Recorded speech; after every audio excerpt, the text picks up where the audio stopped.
presented by SK Raj Films and Music Gorgoma Chowk। मना में होइया हमरा फील ये महादेव नागर मधेपुर।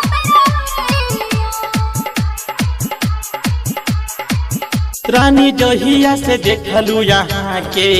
मना में होइया हमरा फील ये रानी जहिया से देखलू यहाँ के मना में होइया हमरा फील ये मांग छी दुआ माँ दुर्गा से मांग छी दुआ माँ दुर्गा से यहाँ जैतू हमरा मिल ये रानी जहिया से देखलू यहाँ के मना में होइया हमरा फील ये राजा जहिया से देखलो वहाँ के मन में होइया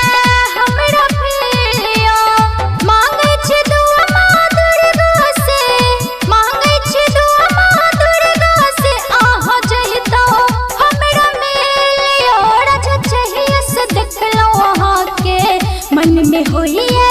हमरा फीलिया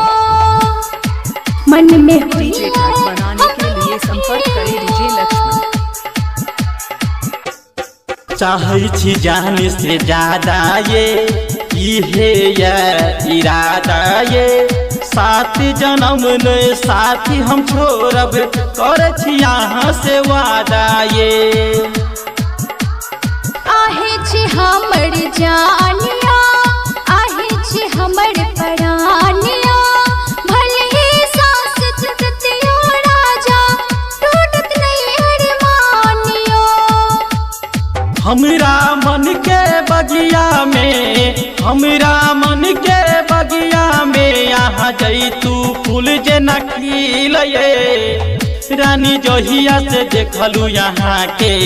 मन में होइया हमरा फील ये राजा जहिया से देखलो वहाँ के मन में होइया हमरा फीलिया मन में होइया हमरा लक्ष्मण भैया। कहैया विकास ये कबहू न छोड़ब साथ ये कर लिया यहाँ विश्वास ये रानी तो दू हाथ में हाथ ये